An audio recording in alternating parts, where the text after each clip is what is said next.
What's up, Internet? It is March 22nd, 2019. We are here in the town, once again looking over our awesome mail. Learning that Tutu has moved and feeling really, really bad about it. Thing from Tom Nook, who cares? And a thing from the HRA, who cares? We're gonna go look at our fossils, and we're going to slowly work our way down to make this place a better place. And maybe the other town, because, you know, we have to give a thing to a thing at some point. What was this for again? Tutu, okay.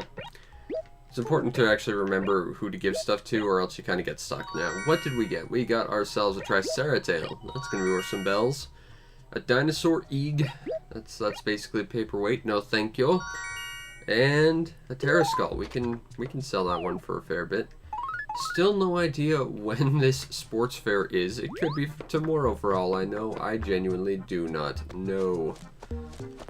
But we are going to continue on with our lives like it really doesn't matter, because for all we know it might not.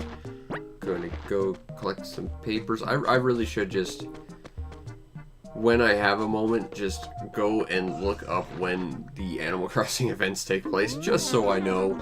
Just for some closure and some understanding. Alright, I have to actually, you know, sell things to Mr. Nook before we can, you know, sell things to Mr. Nook. Get rid of that. 7-ball shirt can go away, as can these. And we make almost 10,000 bells. Not bad for the first 2 minutes of the day. Hooray! Yeah, I'm not gonna lie.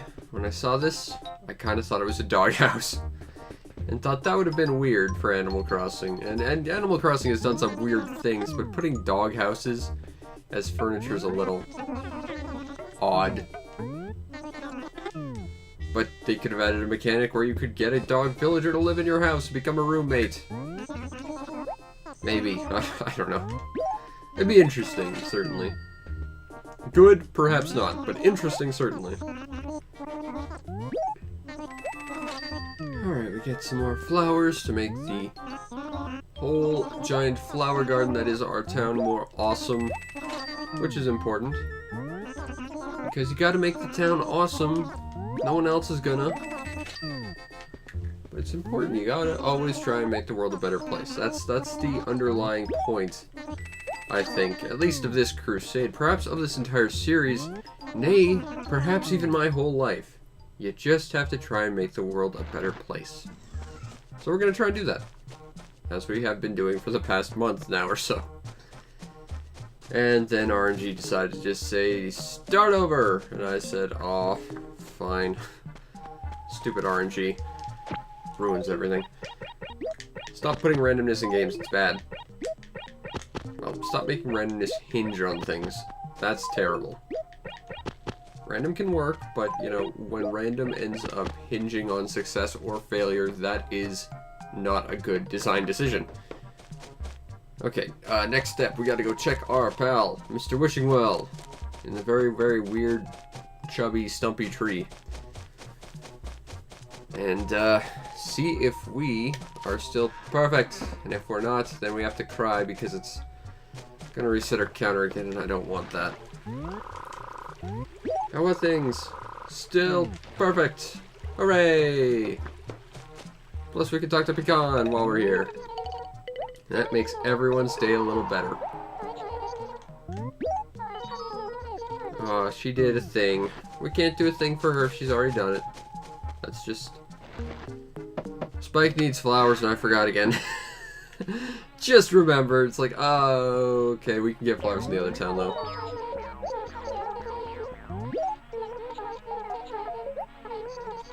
I don't want to catch a bug for you, Liz. I really can't at this hour. Sorry. Sorry. I just feel bad now. Should probably go talk to Spyke, get him to initialize the whole plant a flower in my house area, please. Mission. Because then we can do it, and then we'll get credit for it. Oh, it's Belle. I don't want to help Belle. She's creepy. With her cow skin shorts. What about you, Spike? Do you still need a garden? Because I'm gonna remember possibly.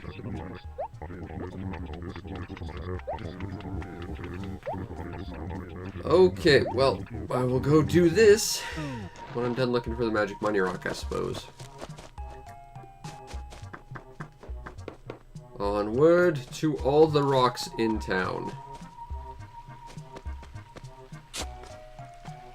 Take that, take that. Nothing there.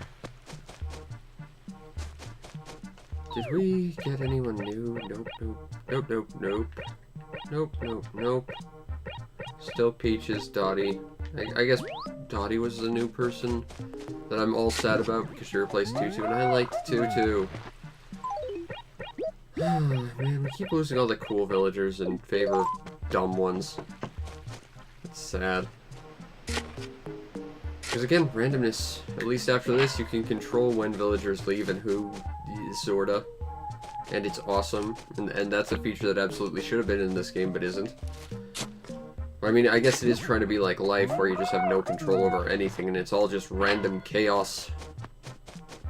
And that's sad. Because random chaos doesn't work very well when you want to have some sort of semblance of control. But that's life, I guess. Do you need a thing, Cupcake? It was a cake baked in a cup. That's how they got their names. I can go to Peaches. She will be awake for the next 10 minutes. We can do this for you. Onward to Peach's house. There's no rock over here, although we should probably still check for weeds and or digging spots. Not that I'm seeing any. There's a weed out there we can collect. Peaches, give me the thing what you stole.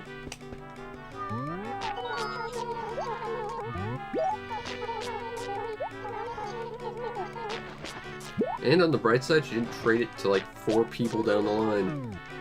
Just a nice, quick little errand. Very good, Peaches. Very good. Alright, let's get rid of that. Because it's an unsightly blemish on our perfect town. It still needs to be perfect for at least another few days. But I wish it was just done being perfect now. I mean, I'm totally within the camp of let's keep maintaining this place as perfect. Here's your outdated media thing, by the way. Oh, no, stationery won't do. I'm sorry, Cupcake. Hang your head in shame and bring me something better. But, you know, I think we should try and keep the town as perfect as we possibly can, but at the same time, relying on, like, an invisible numeric value to judge whether or not it's perfect for the sake of a really, really bloody pointless prize, that's annoying to me. Oh, good, more stationery. Maybe our stationery collection's complete. I mean, probably not, but maybe. We can all hope. One day to look at that catalog in Nooks and see a star next to where it says stationery. I forgot the word right there. Alright, Copper, do you have a thing to tell us about events going on? Oh no, not Katrina. She'll make me fall on my face a bunch and get struck by lightning again. Ooh, let's get rid of that. He doesn't respond about Gulliver, though. And I mean, I guess it would be kind of weird to say, I have a hunch that some random seagull is going to get shipwrecked on X day, but, you know, you are the police officer, why are you not patrolling at least the town to some degree? To make sure, you know, there aren't people dying on the beaches. I get that you're not exactly, you know, lifeguarding, but still, Mr. Police Officer, you could do your job a little better, perhaps. Not to criticize. Please don't arrest me. Okay, so that's the magic money rock. Now we just gotta collect our bells. And I think we'll probably sell some of this paper to Nook. Maybe some fruits. And just try and empty out our inventory a little bit, because if we have to go to the other town, there's probably more treasure for us to find. That will, let's be honest, not be half as cool as Balloon Fight, but still, treasure nonetheless. Oh wait, Cody, brain fart, no one likes you. I wish you'd leave, but no, you gotta stay. Nothing here. Not seeing any digging spots or weeds. Which, I mean, on the bright side means that our town is a step closer to perfect, but it means we're also a step further away from having more fossils. Ooh, let's get rid of that. That's not Tutu's house. That's not Tutu's house. That's someone else's house. And it's weird and I don't like it because it's right where Tutu used to live. Tortimer's in a dumb spot again. And I do not have the energy to deal with. Alright. Nothing on here. Nothing going on around here. There's Barbara. Not seeing anything down here that needs cleaning up. So we're actually doing a pretty decent job of keeping the town clean. Which is, of course, a good step towards keeping it perfect. And the town being perfect is important if you like completely pointless but very, very flashy rewards. And we do, because flashy means style, and there's always room for style points, because style points, as you are learning, are very important. Even if it's just a thing I'm never going to use, and it's just going to take up a stupid spot in my inventory. And that's why in later iterations of Animal Crossing, it's just a trade quest item. And you don't have to go through getting a perfect town to get this stupid thing. Because that way you can actually use it to get the perfect town, which is the only time you should be using it. Not seeing anything around here. Nothing at all. Out of the way, Hank. Nothing here. Nope. And once again, that house isn't like the most obnoxious spot ever. But we can go to Mr. Nook's now. And we should. Because we have things we need to get rid of. But first, let's find some fruit we can go sell. Oh, there was a cockroach I could have given Liz for the next 5 minutes she's awake. But alas, not today. Maybe tomorrow, but not today. Some more fruit. It's full inventory, so we can just get out of here. Let's not run and destroy all the flowers I've spent so long trying to cultivate around here. Mr. Nook, I need to sell some things to you. Specifically orange things. And also possibly apple things. And we're a little over halfway towards a bank deposit. Hooray!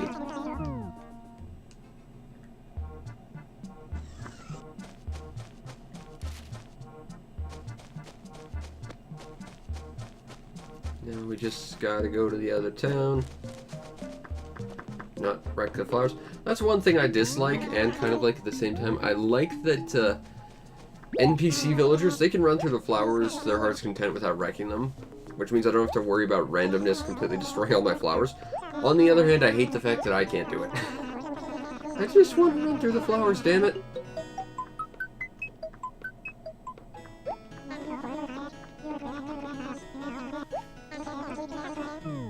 That's convenient.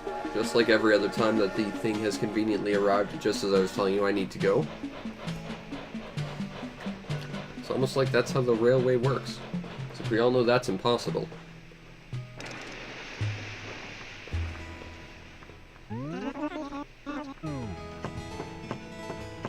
Onward to the other town to go deliver some nonsense to someone because reasons. Because our alligator friend told us to.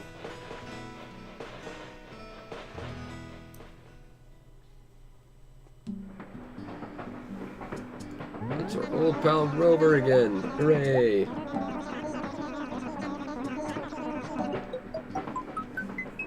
Everybody likes Rover. He's the roveriest cat there is. Complete with the awkward knitted sweater that we can't get ourselves, which is kind of sad. I mean, don't get me wrong, I don't really aspire to wear it, but still, you know, I wouldn't mind wearing it. It's kind of a cross between, like, the checkerboard knit and, like, the Argyle knit or whatever. A little bit, but it has, like, an extra collar. But still, it's a very fetching shirt that we never get to use.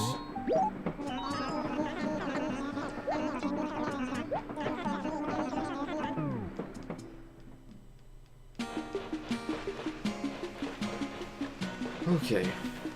Oh, maybe we could go try and find a coelacanth while we're in town. That'd be kind of fun. Me a redemptive arc where, you know, third time's a charm because I've whiffed so many of them. Alright, who is this for again? I think it's for Tutu? Yep. Okay, well, Pierce and Pearl are here. Velma's here. Where is Tutu? Okay, there she is. Weber's still here. Interesting. It seems like there's only so many new villagers you can take from another place, and they don't necessarily completely erase the old ones either. So most of the guys here are probably safe for a while, which is good, because I don't want my favorite villagers gone forever. It would make me so very sad. Please take this, Tutu. You forgot this when you moved, that I'm still bitter about. Hey, 1,000 bells. You need a thing while I'm here, Tutu?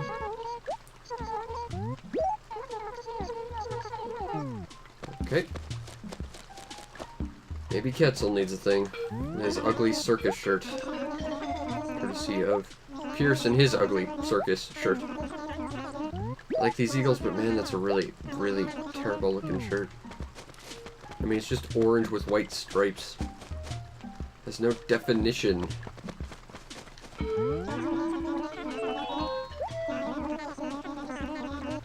Alright, Pierce, do you need a thing?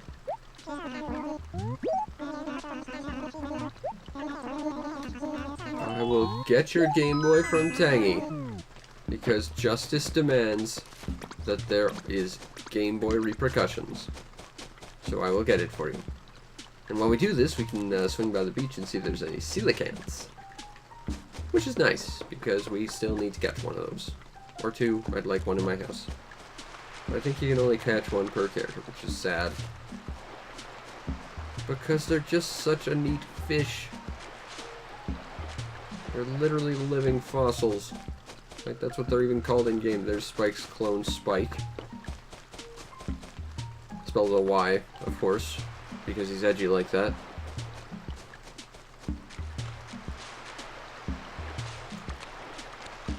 Not seeing any fish at all. This is a little strange. There's one. Well, it's a sea bass, so no one cares.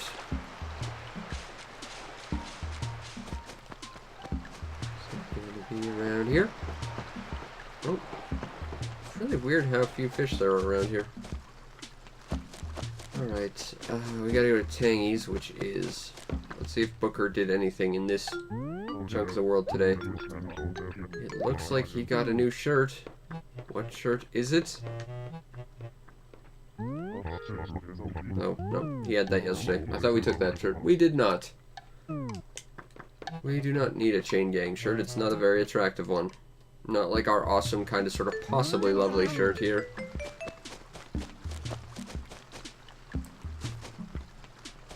That's Chow's house. There's Goldie. Hey, Magic Glowy Spot of Destiny. I'll take this. Please watch out, Goldie. I don't want you falling into a hole and breaking your leg.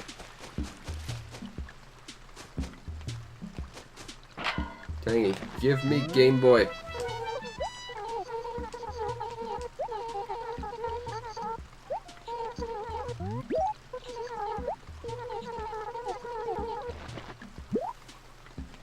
You could return it. You could have returned it before I had to play Mr. Collection Agency, but here we are, Tangy. Fix it. Alright, gotta go talk to Pierce.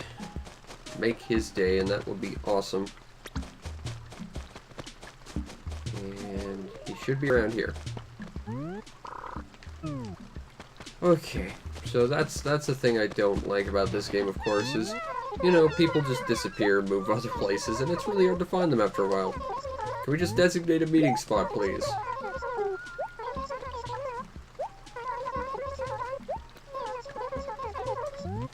Sure, I can get that to Chow while I'm here. I think I'm gonna have to cover all the acres again just to get a thing to Pierce, so why not? Do you need a thing, Cookie?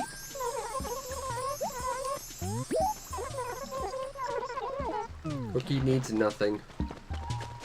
To be self-sufficient like that. Alright, oh, there's Pierce. Here's your Game Boy. You should really upgrade it to a GBA. It'll still play Game Boy games, plus everything else, and it's awesome. Oh god, he's giving me a circus shirt. It's his favorite outfit, that's the only possibility. Eh. Oh, right. Yeah, that's... eh. It makes my head look like a beetle shell. Which I'm not against, mind you, but it just doesn't look very cool. Again, I guess we'll go swing by the ocean, just so that we can see what we're doing.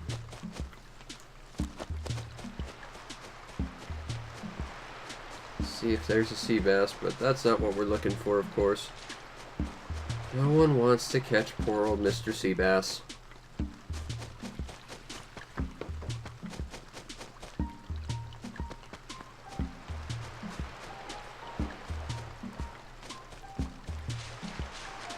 On the bright side, we get to listen to the very mellow rain song. Rain song. Talking is hard when you're working on minimal sleep, which I'm normally doing. But, you know, the rain song in Animal Crossing is a great song. It's one of the best. I think all the hourly tracks in Animal Crossing are always great, but something about the rain song in the first game is just amazing to me. Chow's not in this acre, is he? Okay, well, where could he be? Ooh, a thing I can dig up. Got myself a fossil. It's a different kind of treasure, but treasure nonetheless. Now, I can't be here. There he is.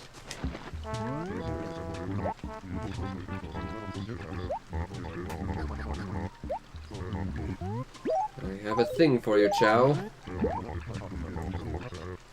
I don't even know what you're wearing. Oh, it looks like desert camo. Hey, furniture. Furniture makes everything better for everyone involved. A ruby Econo chair. That actually matches my gold one. I might keep that because I do actually really like the Econo chairs. I think they're very stylish looking.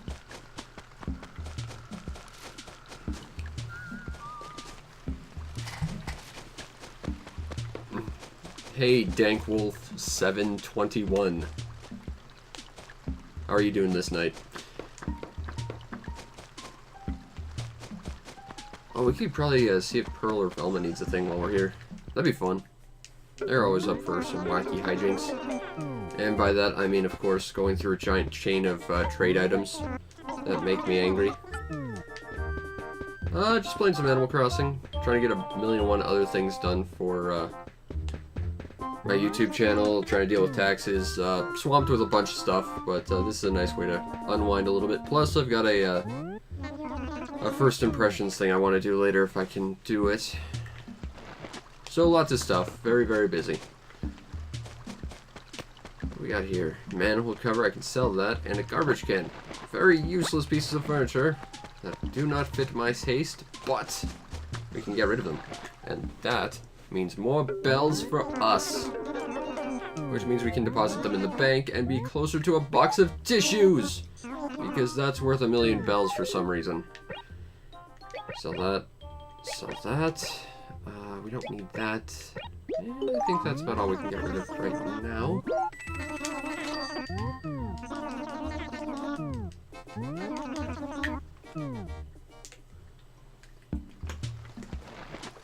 Okay, while we're here, I think we can probably go help out a few more people. And again, I want to swing by the ocean a few more times, just for the sake of being able to see if we can try and catch a coelacanth. And by that, of course, I mean with trying to catch a coelacanth another dozen times. Not that I'm bitter about that at all. And also, we are exclaiming to the museum just because we're that excited about the fossil we're going to put in there at some point. That's not for that person, but we can throw that away, so that's fine. Yep, that one goes away. Animal Crossing is easily one of the best games on the GameCube, and it's certainly one of the most unique. I love this game a lot, which is why I do this daily video diary type thing in Animal Crossing, because I thought it'd be fun. But it's easy to see why this could be someone's favorite game of all time. I mean, I certainly think it's still the best one in its own series. I mean, no other one after this has had NES games, which... massive downgrade.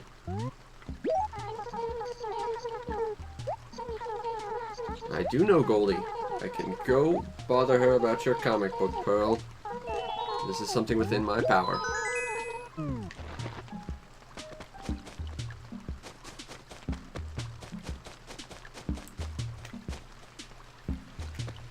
I'm pretty excited for the Switch too, but at the same time, I still think the GameCube one's the best one, followed by the N64 one, because it's basically the same game but with less features. And I don't see the Switch adding significant things to make it better, and I don't see them adding like Super Nintendo or even NES games back into the mix or anything.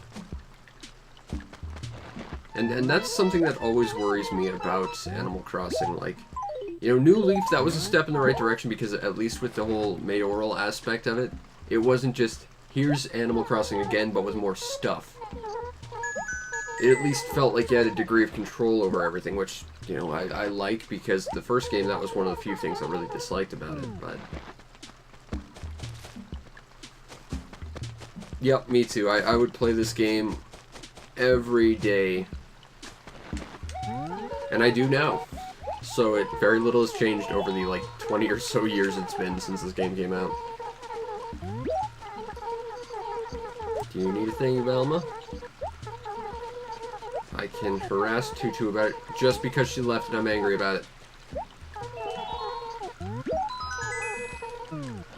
But, you know, Animal Crossing, it's a great game, still holds up. It does seem a little dated compared to the newer ones, but still, I think that's to be expected, and I think feature-wise this one is still probably the best. Although that said, I don't care much for how the festivals work, because they just sort of don't. They're a thing you show up to, and then, you know, you get a thing, and then it's done.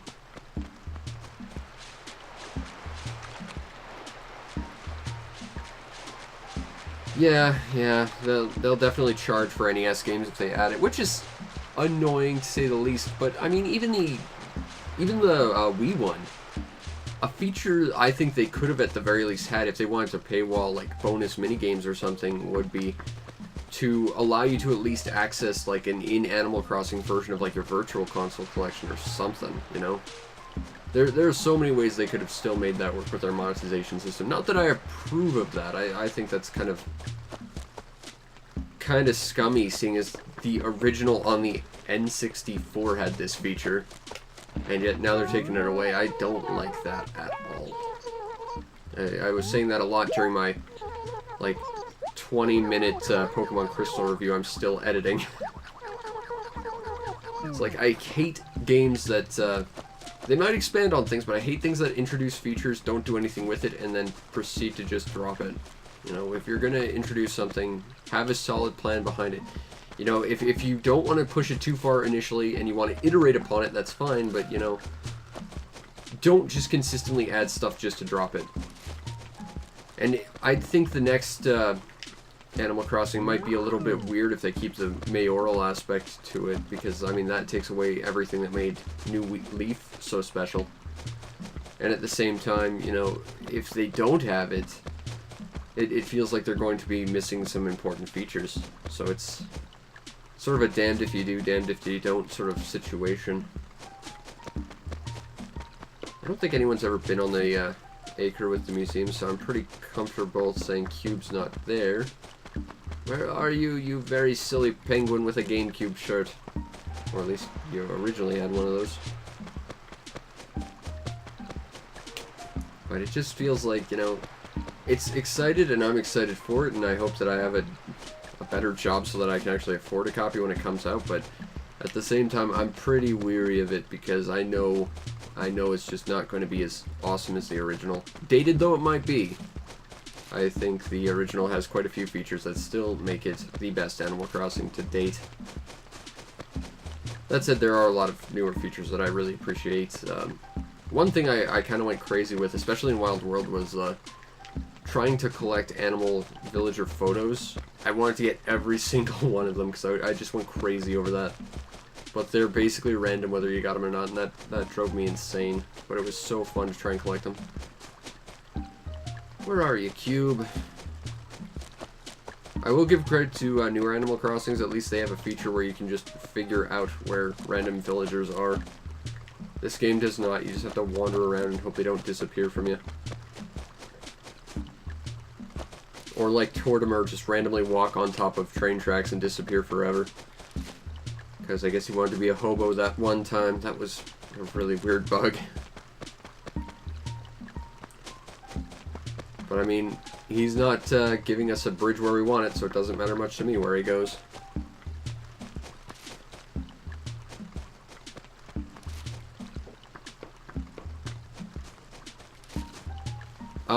To get Nookingtons, what you need to do is have a player from an external village buy something, anything from them, and then just pass a certain bell count for transactions for them. And that's actually why we're here. This is my second town that I've sort of adopted as a place I have to go to because every single day someone tells me I need to go here to trade something to one of my favorite villagers who left. But this is a town I haven't played in earnest in about 20 years, which I'm kind of sad about, but my favorite villagers are still here, so it's nice to see them. What I am sad about, though, is how every single one of my new favorite villagers from my new town just disappeared. That's Chow. Where are you, Cube? There you are. I don't know the number offhand. I want to say it's something like 50,000 bells, but that's on top of like 100,000 bells that you paid for previous upgrades up to that point. I think. I don't have the solid number in my head. All I know is I basically just bought flowers every day at my original town, and then after a month I was already at Nookingtons. So it really doesn't take too much. I think it's not necessarily how much you buy from him either. I think it's just total transactions. So you could theoretically hit that cost level just by selling stuff to him as well.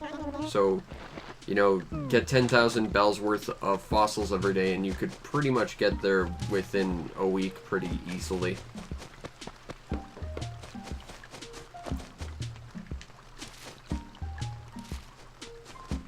I haven't been to my island at all since I last touched this town in like 20 years. And that's just because my GBA broke. I really want to actually visit the island just to get Wario's Woods again, because unfortunately we can't get Legend of Zelda or Ice Climbers or any of the other really fun NES games without a cheat device, which I don't have.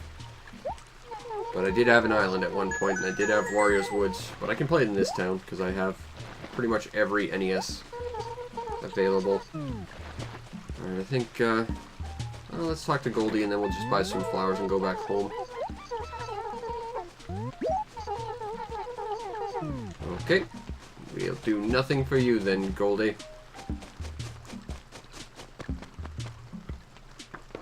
But it's really sad that they stonewalled at least 2, maybe 3 of the best NES games this game has just behind pointless peripherals and extra crap no one's gonna buy. Because, I mean, you know, playing Super Mario Brothers in Animal Crossing would be great. Playing Legend of Zelda would be amazing. But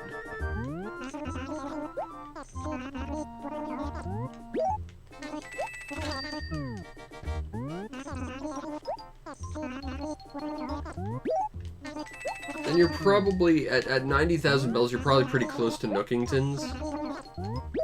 Again, offhandedly, I think the total's like 1,500. But again, you know, every day you get 3 fossils, and if you get the proper fossil rolls, that's like 1,500 bells a day. Oh, 900,000. Then, yeah, you should probably just be able to bring over another villager from another memory card. And you should be good. Because that's just the last step. And I think that's a really stupid roadblock to prevent you from getting the best shop. And I remember thinking that when this game first came out as well, simply because, you know, Animal Crossing is such a huge game that it had to sell with its own memory card. Ironically, despite it being such a small game, you could play it without Animal Crossing even being in your GameCube at the time. But, you know, because of that, you basically had to buy a whole new memory card if you wanted to do that. Unless you had someone else who had the, another memory card, which of course I didn't, so I had to buy a separate memory card for it. And then you get the slap in the face where every time you visit a town, one of your villagers disappears, and that made me so bitter about the system immediately.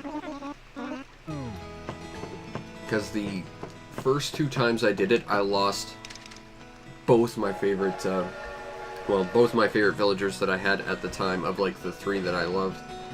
And I got so bitter about one of them leaving that I went back into that town and traveled back to my original town over and over and over again until that particular villager came back.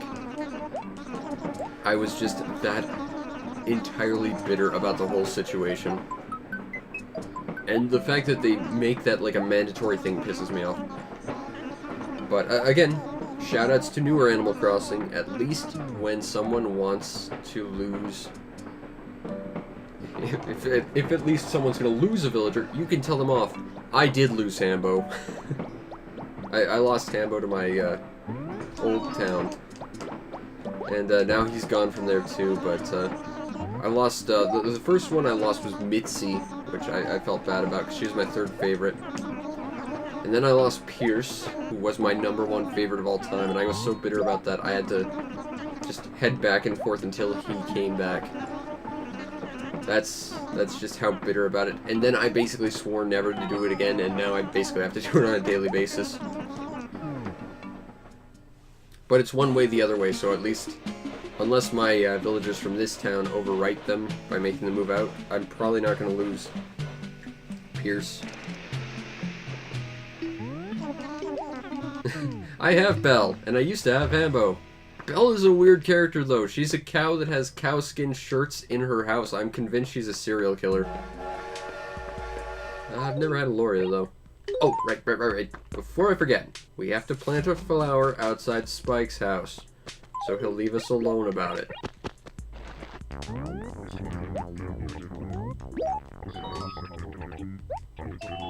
Okay, Spike. Fine, I will get your comic book from Cody Brainfart, but I planted flowers outside your house. I want credit for that. You completely changed his mission. That makes me angry. Alright, well, plant this here. Plant this here. Plant this here. We're slowly making this town even better. But it's already perfect, so, you know, super perfect! I had Patty in my original town as well. Yeah, there's Belle. Hey, Belle. You want me to collect more cow skin shirts or something for you? That's another thing I don't like about this game. Writing letters is a pain in the ass, and it doesn't work out all that well. But she's got 3 cow skin shirts! It's just so weird!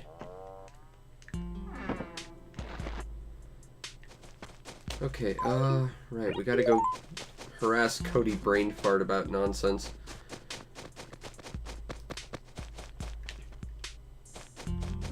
But yeah, I was musing about that earlier. I think I saw like a Western storefront in Nook's shop today. And I was thinking, oh, Liz left. Damn it. Okay, so the only person in town I like anymore is Pecan. Awesome.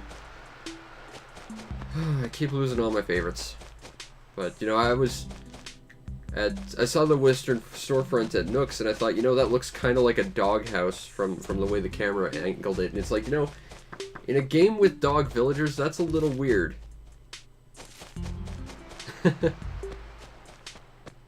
think there's a couple that have darling as their, like, their catchphrase. But it's cute. Well, this is also a game where you can fish and catch frogs, but there's also frog villagers. There's a lot of really bizarre things in Animal Crossing if you really start thinking about it too hard. There's another digging spot. Oh, there's a weed. We gotta get rid of that. Gotta get rid of that because I need a perfect town. Has to be perfect. Because we're so close to getting that stupid axe that's gonna be completely useless. Alright. Gotta find Cody Brainfart. Whatever he is. Oh, look who it is. It's Cody Brainfart ruining the day. Just like he always does. Total Cody Brainfart move, by the way. Give me comic book that you've probably chucked into the ocean or something horrible. Yep, you did something horrible, Cody. Fine. Yeah, the horrible puns for collecting stuff in these games is... That's amazing. I quite love them myself. Actually, that was something I really liked about Wild World, I believe, which was, you know, the first time you catch a sea bass, you get that sort of standard dumb joke. And then after that, immediately you're just like, you again, go away. I don't like you. Leave me alone. Which is totally what sea bass are. They're like the most annoying fish. Ironically, because they still have more value than the least valuable fish. But the bad fishing puns and everything, I love those. Okay, we'll go talk to Bizkit. Just because.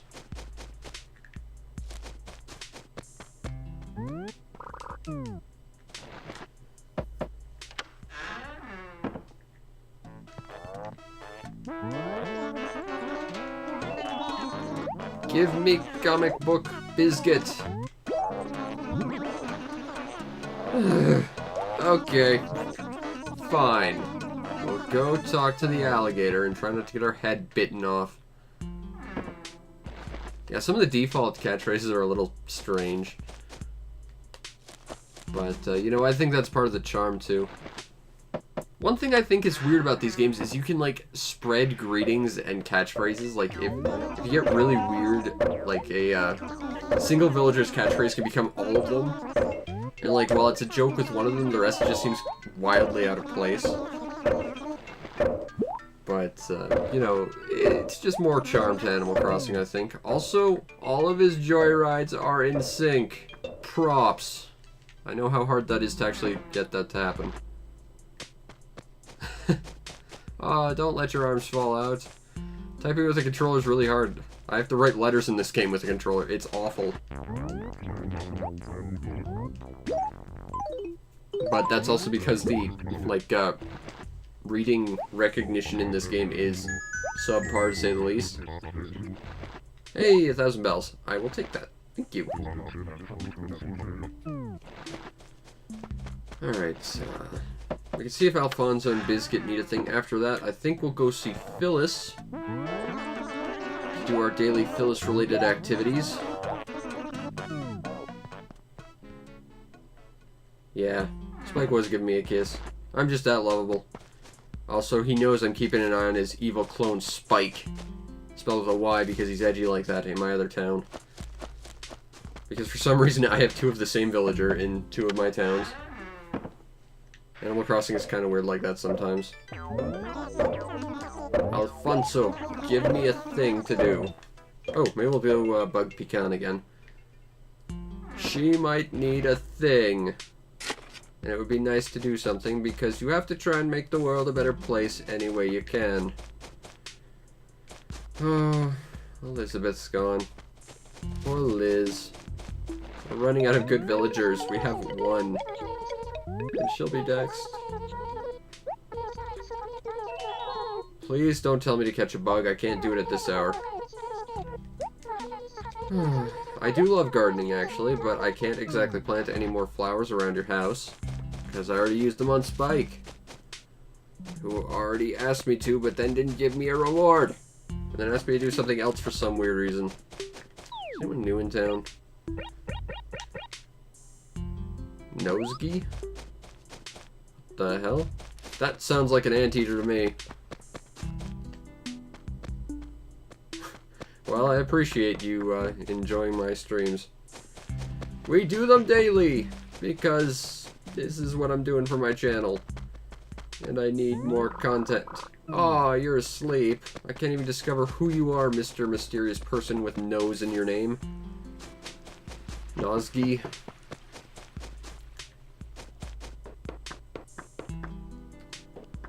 Okay, well, let's, we got a couple of things we can sell to Mr. Nook. One thing, anyway, I want to keep that Ruby Econo chair. Yes, I have a YouTube. It's the exact same as my Twitch thing, but with spaces in between. And as the sign next to my house proclaims, it has over 1,000 videos that I've worked very, very hard on. Because this is basically the closest thing to my job right now. Having lost my job in the past few months. But, you know, this is what I can do, and it's the closest thing I can help to making my dreams come true, so I'm doing it. And it's one of the few things I'm actually kind of, sort of, not 100% horrible at. So, you know, props to actually being kind of good at something. Sort of. Yay! I need all the subs I can get ever since YouTube decided to take away my monetization, because I'm not popular! Not that I'm bitter about that at all, Google. Except I'm totally bitter about that. Plus, you can watch 1,000 videos done by me. Lots of content. Plus something new like every other day. I mean, I do it every day because I do a new video every day at least, but I run out of time and just end up having to post them every other day. Not lazy or anything. I'm like up literally 20 hours a day on this stuff. Alright, Phyllis. We have some wonderful mail for you. To our old pal, Mr. Museum, who's going to give us awesome pen pal rewards later. Take this. Yay! More! Aw, she's a sweetie. She's just, you know, misunderstood. I think it's Pelly you have to worry about. She's the sweet and innocent type that's just quiet, and you know she's secretly the serial killer. Phyllis, on the other hand, she's just upfront about how much she doesn't like you. Which, at the very least, means that you can trust what she's saying when she's nice to you. Which is always. She's just a big tsundere at heart. Alright, so done our Phyllis things. That means we have to go do our daily exercise routine. Oh, this is going to be a letter from Liz. I don't want to read it. I'm going to feel bad. Ah, Liz is gone. Okay, well, to feel a little better about Liz being gone, and again, we'll just cram more stuff into my house until I can be asked to actually sort it. We're going to say hi to our bestest buddy, Bunny Bee Balloon. And then we're going to go and try once again to get ripped by playing Punch-Out! And hopefully not lose to a large pink Russian man today. But probably if I can even get there. Damn you, Soda Popinski! You asshole. And, you know, for funsies after that, I think we'll cool down with some good old balloon fight. I got a big bottle of water. I'm cool with hydration. Though this won't be going for too much longer, I don't think. Although that said, I am planning to do a stream of first impression stuff. Probably in an hour or so after I'm done this. I just gotta get something to eat. Come on, Glassjaw. What you got? You got nothing. You're gonna do your special any second now. Here it is. And I waited too long. There's no way. No way that's going to be an instant. He's going to get up on one. Yep. Now, the problem you have to understand about this, if you're new, which, I mean, at least half the viewers here are, my headphones broke, so I'm doing this entirely without audio, and Punch-Out is like 50% audio for me. So, I'm just trying to feel my way around this.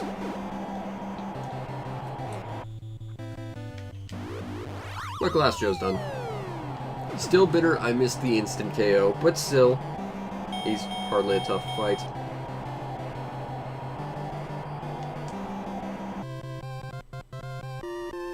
Alright, next we have the Stash, Von Kaiser. We can take him. It's just a matter of finding the rhythm. Which again, not having audio makes a little tricky, but still, we can make this work.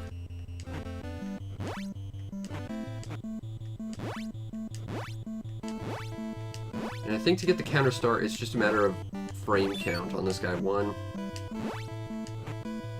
So that time I did it really late. Alright, there's 3. 1.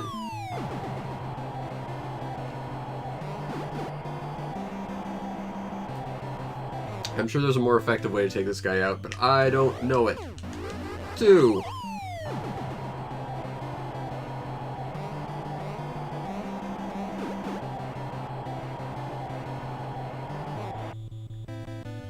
Do it again. And he's done.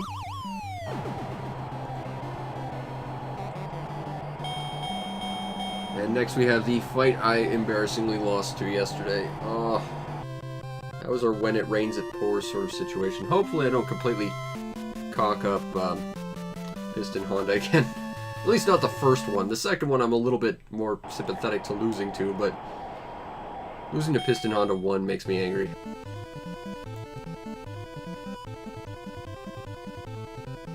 But this is also a character that I work mostly with audio cues off of.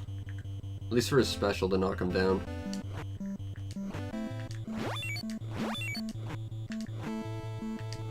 I knew he was going to do that too. It's always that uppercut that messes with me with this guy. Yeah. 2, 3, and then uppercut. 1, 2, 3, and then uppercut.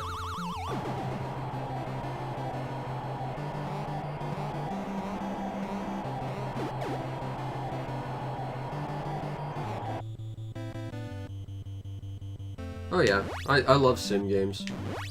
I'm not necessarily good at them, but I love sim games. Like, Harvest Moon is totally my jam. They're just nice, relaxing games, you know? I like them. Besides, I usually have to play something else for a review every week anyway, so... And then don't get me started on pirate games where I have to play, like, really bad action games and stuff, maybe like Sachin or whatever. So, you know, being able to play something a little bit more relaxing at the end of the day, it's nice. So that said, you know, if I'm going to be doing this first impressions, that's probably going to be a bit more of a completely, oh my god, I'm dying fest. Stardew Valley? I love that game. It's been forever since I've played it because I'm frustrated with it, but I love that game. But that's just because I'm literally stuck at a point in time where I want to catch, like, the ultimate fish. And I got the perfect day to do it, and I just can't. And of course, now I get to see the ultimate password sequence of destiny, accompanied by the awesome melon suit.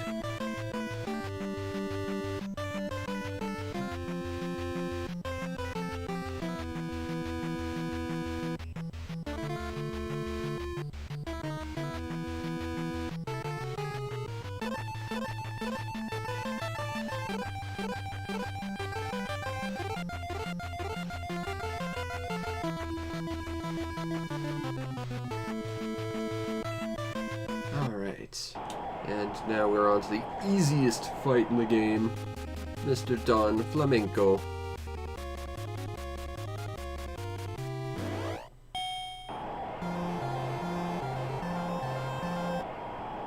Alright, simple counter strategy. Whoop, whoop. And again, if you hit him on the proper frame, you can get like 6 punches in as opposed to like 4.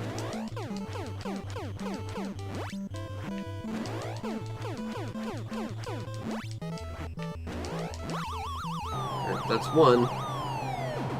And then as long as we dodge his first punch, he's down.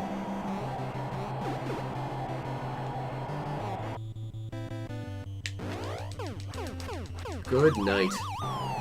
Less than 40 seconds, he's done.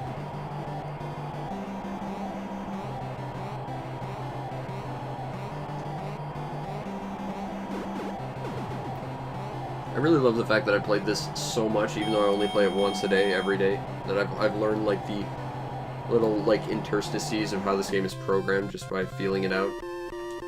And yet there's still so much more I'm stuck on, and still more that I'm learning every day.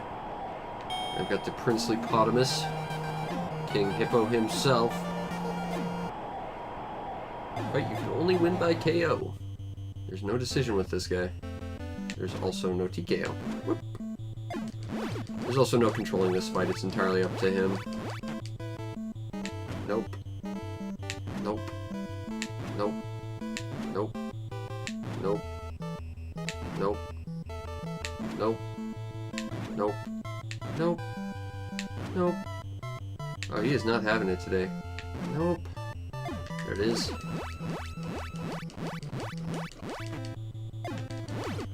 Finally cooperating. Whoop. There it is. Okay, so that took about a minute longer than it probably should have, but he's done because he doesn't get up at all.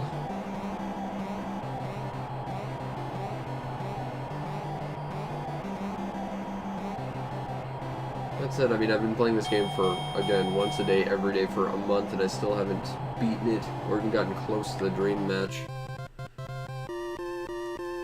It's embarrassing because I at least used to be able to KO Mike Tyson. I did it twice, and I'm proud of that, but, you know. This isn't even Mike Tyson's Punch-Out. This is like Mr. Dream's Punch-Out, which is lame. Okay, Magic Man, let's go. Whoop. Unfortunately, this is like the last fight I can play hyper-aggressively, which sucks because I can't play defense to save my life.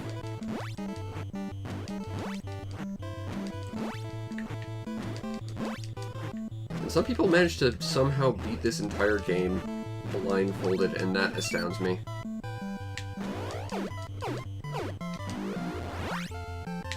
I don't think I've ever gotten a counter-star on him. And again, the number of punches you get on him is kind of random, but it's important to know which frame you hit him on, because if you get 4 punches in, but you think you get 6, he'll counter you, and it'll completely mess up his thing. And that might have just cost me a 1-round victory.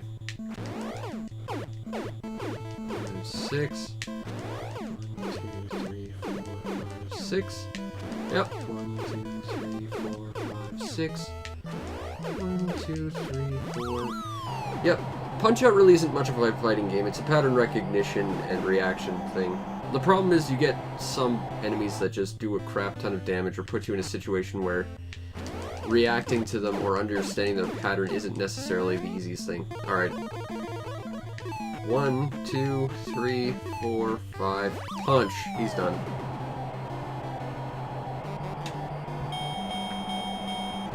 But that said, even being able to understand the pattern, it's quite easy to get caught in traps and stuff. And just depending on the frame you hit them, you can completely change their pattern to something you've never seen. I've done that to Bald Bull a few times. And like, if you get hit in a specific spot, that can completely change the pattern too, and if you're not used to it, like I wasn't with like Don Flamenco the other day, that can end really, really bad for you really quick. Alright. Whoop. Punch. Whoop. Punch. Whoop. Punch. Whoop. Punch. Whoop. Punch. 1, 2, 3. 1, 2, 3. 1, 2, 3. He'll uppercut. 1, 2, 3, 4, 5, 6, 7. He'll uppercut again. Nope. Interesting. Don't know what caused that, but that's 1. However, the scary thing about this guy is you don't have a lot of stamina. He hits like an absolute truck, and he can instant KO you if you time something wrong. 1, 2, 3. But that's pretty much every guy after this guy, too. 1, 2, 3. Quick uppercut. Oh, I timed that all sorts of wrong. 1, 2, 3. 1, 2, 3. Quick uppercut. 7. That's 2. Surprised I've not seen a bolt charge yet. That means he's on a different pattern than I'm used to. But we'll figure this out. 1, 2, 3. He doesn't normally use his spinning punches after like the initial blow. 1, 2, 3. Uppercut. 2, 3, 4, 5, 6. I can see him bolt charging now. And that's a thing that, again, I rely on sound for, but I'm getting the feel for it a little bit.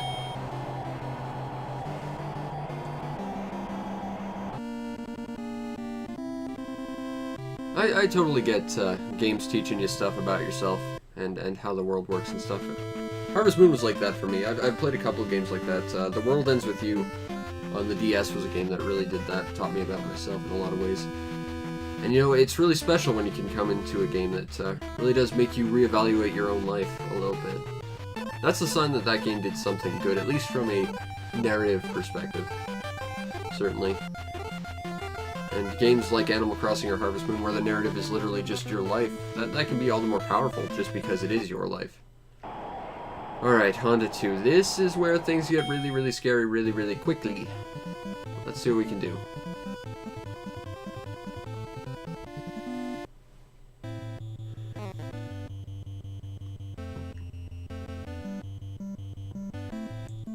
One, two, three. And a uppercut. I think he'll uppercut again. Hate that move. But not having audio actually makes that move easier to counter. Because the audio to that move just makes me really creeped out and indecisive. Oh, I timed that wrong. The nice thing about his Piston Rush in his second form is while it does a lot more damage, it's a lot shorter too. 1, 2, 3. Oh, 1, 2, 3. And he's instantly KO'd. I agree, I like open world games because it feels like you can shape the world any way you like. Same with simulators. That's why I was crazy depressed at how ActRaiser 2 axed the God mode stuff, because that was the best part of that game. Ugh. It's also weird that ActRaiser 1 has a mode that removes it as well. It's like, no, I want a mode of just that. That was the best part. Oh dear God, this is the scary one. This is the wall. Knocked him down once. Almost knocked him down twice a couple times. Let's see what we can do. But like I said, this guy's not that hard. It's his southpaw stance and the fact that he delays and then acts really, really quickly. That's really hard to get used to. I timed that all kinds of wrong. Oh. Oh. 1, 2, 3. Come on, Mac. And I spend so much time dodging because I'm just freaking out. Like, this guy is just tough not to panic about. And I was like that with Bald Bull's Bull Rush as well. 1, 2, 3. Counter. I didn't think I could actually counter that. Whoa!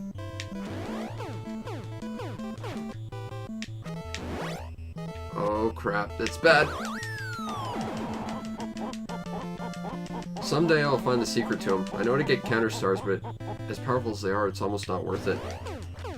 It'd almost just be better to play super defensively and get to 1, 2, 3, like a third round. I just wish I could get the timing on his attacks a little bit.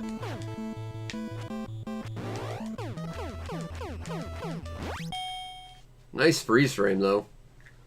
Okay, so I almost lost there, but on the bright side, I made it to the second round. Now, the problem is, I'm pretty sure the moment I get knocked down in round 2, because I've been knocked down in round 1, it's over.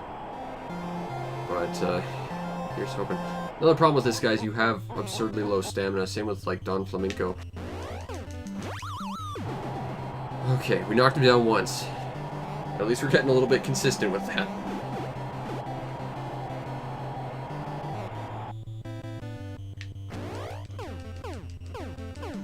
God, I hate this fight. Oh! Then he swaps up his uppercuts. I don't know what triggers that. That's something I would like to know more about. Oh, crap. 1, 2, 3. Counter, counter, counter. Nope. That's... Oh, can I get up? Nope. Nope. That's it.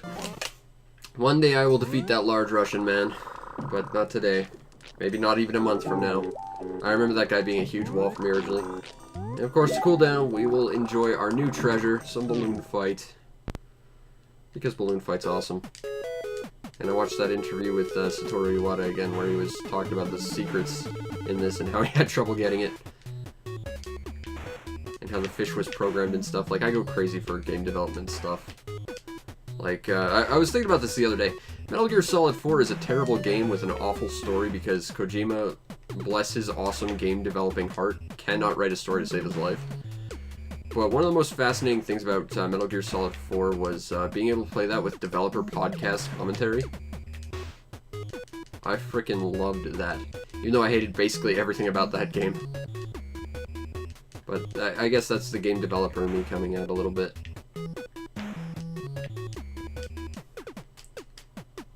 Whoa, let's not get that. I'm gonna miss the bonus, I think. But, you know, if it means we can go a little further, that might be for the best. Let's bounce off the roof. Down here, grab that. Just kiss that electric spark. Okay, we're in a bad place. Let's not be there. Okay. Now here they start coming at you from angles. I think I said this yesterday, but like even Nintendo Land, for the fact it was not really even a good tech demo, that Balloon Fight minigame it had was awesome just because Balloon Trip's amazing. And I mean, they made literally 4 iterations of the one sequel to this game, so clearly they were doing something right. Even Hello Kitty wanted on board.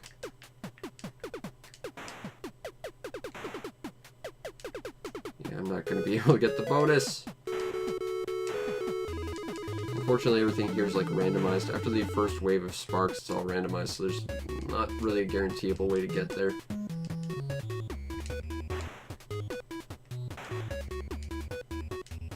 Ooh, let's avoid that bubble. Because while they're worth points in this other mode, this mode they just stop, and in a minefield like this, that's a bad thing. Okay, there's a spot.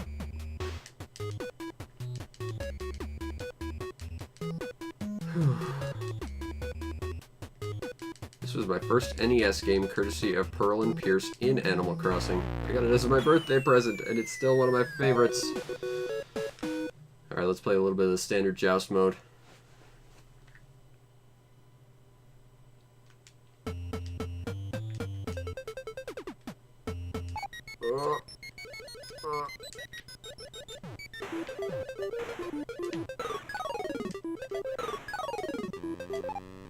I want that bubble, but at the same time, oh well. See if we can beat our top score. I could let these guys power up and get more aggressive and stuff. That would give me more points for knocking them down, but again, you don't really necessarily want to do that.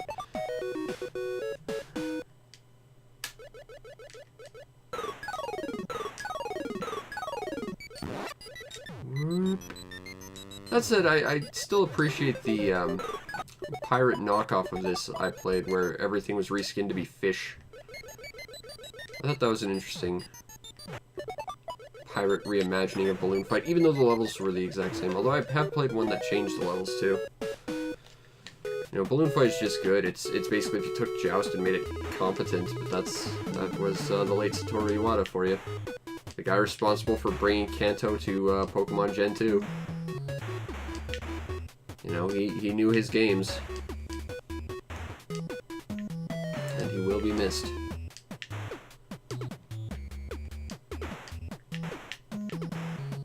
Whoop. I'll just grab that and bounce off the ceiling, thank you. I will kind of admit, the sequel's mechanics of being able to drop your balloons and just immediately descend, I kind of think that would be amazing in here. There's not a lot of reason because it's not so much a straight up platformer as the sequel was, but still I think that's a mechanic that has value, especially like in the bonus round. Bonk.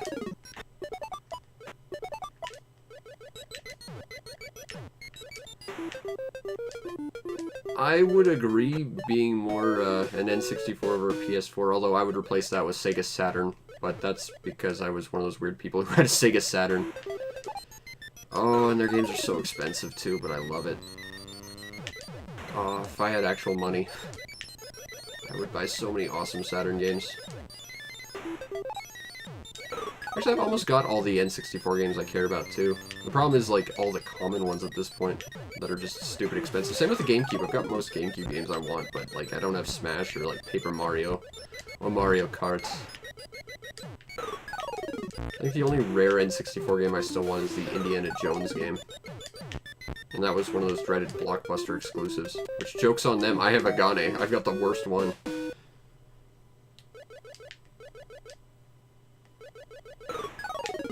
The Saturn was awesome, but man, is it hard to collect for. At least if you want games in English. If you want Japanese games, you can, or at least you could, as of like last year, get them for pennies each. Which is good, because there's so many really good games that aren't really required to be, you know, fluent in English to play, but of course, like, the really good ones, like, your Panzer Dragoon Sagas, of course. But yeah, like, all Saturn games in English are just stupid expensive, and it makes me sad.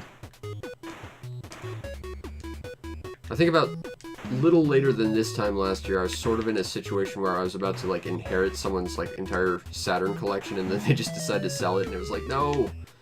No, if you're gonna sell it, at least sell it to me. I'll respect your games. I love the Saturn. I don't think there will ever be someone who loves the Saturn as much as me, because the Saturn was just that amazing. We didn't get that balloon, did we? Oh, we did! Hooray for giant janky hitboxes!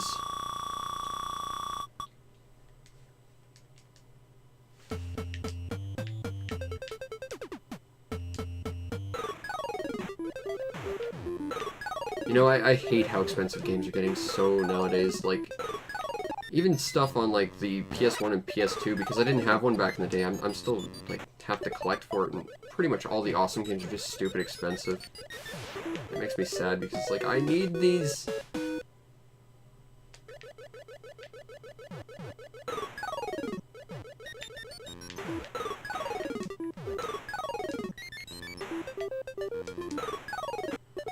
Well, I had a GameCube back then, too. The problem was, I was so young, I only had, like, a part-time job back then. And unfortunately, you know, employment hasn't been much better as I've gotten older, and I mean, now it's completely dried up to the point where I'm relying on my YouTube channel and my Patreon to try and pay my bills. Which, of course, since YouTube has once again taken my monetization, makes kind of a tricky proposition. Which is actually part of the reason why I'm on Twitch, to try and see if I can get more fans that way. Because multiple revenue streams of my passion to try and make it work, because I'm not good at anything else. And literally no one wants to hire me. But GameCube, there's still a few really expensive games out there. Like, not even the common ones. Like, there's Smash and there's Paper Mario and Mario Kart. Those ones are expensive, but like, stuff like Chibi Robo and like Pikmin 1 and 2 and Eternal Darkness, Fire Emblem, the prequel Batten Kaitos game. Those are all games I need to get to. So there's still a few. On the bright side, though, I do have Cubivore, which is like the most rare and expensive GameCube game, so.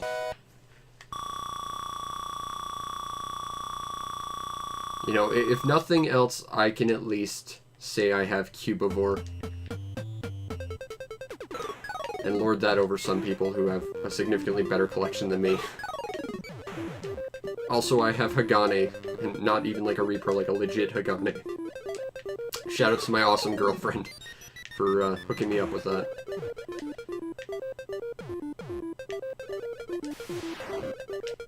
My brother has Pikmin 2 as well. That game gets crazy expensive, which is just really unfortunate because that was the really good one. Like, Pikmin 1, that was a good game, but Pikmin 2, they fixed a lot of things. I hated, like, the day system and, like, how you'd immediately die if you took too long in Pikmin 1, whereas Pikmin 2, you could take your time. Yeah, it was basically just a market slutfest, technical term, I assure you, but, you know, it was a great game that had lots of fun treasures. And unlike Pikmin 3, which was super short and only had, like, so many predefined fruits, you know, at least it felt like every treasure was significantly different, even if they were all just, like, 4 different brands of pickle jar lids. And besides, seeing our random crap being treated as, like, some kind of holy relic by an alien civilization, that was really cool. I think the first game was really good too, but I only played it once back in the day because that was a really hard to find game. Pikmin 2 was easily the best one though. I have Pikmin 3, I can tell you that game is basically garbage. It's very pretty garbage, but for a Pikmin game, it's garbage. If you want to play the best Pikmin game of all time, go on the Wii and look up Little King's Story. That game is pretty obscure, it's hard to find. I've got a nice review of it on my YouTube channel, but that is the best Pikmin game you can ever get, I think. At least until they get their head out their ass and make a proper Pikmin 3. And probably call it Pikmin 4. The new Pikmining.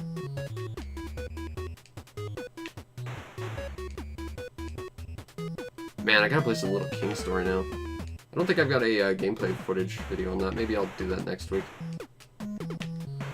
I know there was a Vita version, and I'm bitter about that because I got the PS TV with the express reason to play that and like 2 other games, and none of them were compatible with the PS TV because compatibility on that thing is just garbage.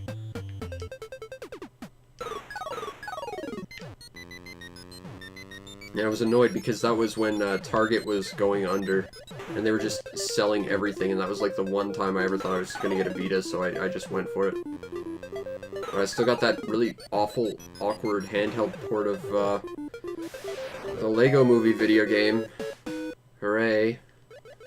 Except not. I think we're repeating levels now. That's okay though, it's good. It's good, and I only have like 1 more balloon, so you know.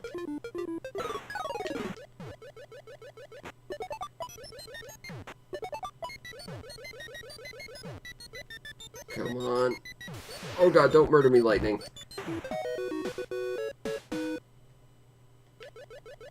I recognize this level. It's one I played before, except now they're all using peach balloons, which makes them better. But also worth more points. Also, we are completely crushing the high score right now. I think we've almost doubled it at this point. And as I say that, I lose my balloon.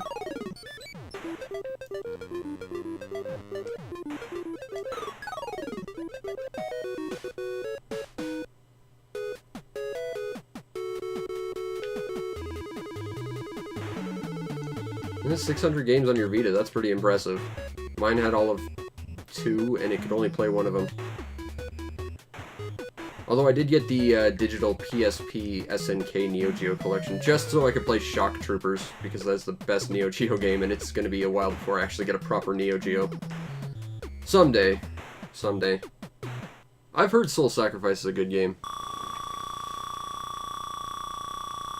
I don't know, I don't pay too much attention to Vita. Like, the thing is, again, I have no money, so if I'm buying games that's basically on sale, or it's, like, a launch game that I've wanted for, like, the longest time, and hence why I'm gonna do a first impressions video later tonight if I manage to get my review of Pokemon done. But, you know, it's like, if I'm going for a game, it's gotta be on sale so I can afford it with, like, the meager $15 I make a month for my Patreon, but... You know, the Vita has so few sales, and certainly so few sales of actually good games, and certainly the ones they do have are not that big a savings. Because another one I'd like to get is the remake to Muramasa. I have the proper Wii version, but I'd like to get the Vita version because I think they added new characters. And that was like the only problem Muramasa really had. And that's only if you compare it to Odin's Sphere. But, you know, the deals on Muramasa and their other Vita titles are just so piss poor.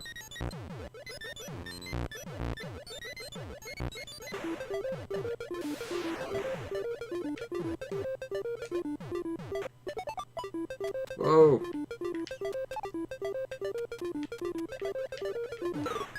Also, I love the way the fish is programmed in this game. A lot of people think the fish just spawns on top of you after a certain period of time. It's actually always there, it's just moving from the left to the right. Always, and when it lines up, then it jumps on you. And I learned that from the guy who made the game itself. Also, shoutouts to Game Center CX with its Satoru Iwata balloon fight interview. And also, Shigeru Miyamoto Mario Maker Challenge. That was genuinely interesting to see as well.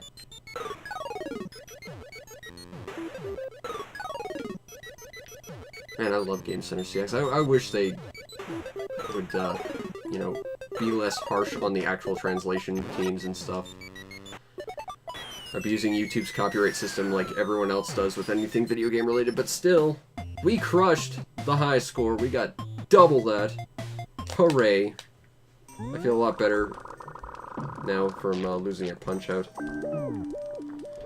And I think that will be it for now, but I'm thinking after I grab a bite to eat, maybe a shower, I will be back in about an hour to do a first impressions on Sekiro: Shadows Die Twice, because that's a game I've been pretty excited about. I had to grab it.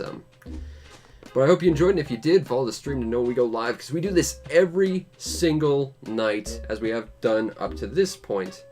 You also want to check out, subscribe to my YouTube channel to see over 1,000 videos, including the past history of all of these.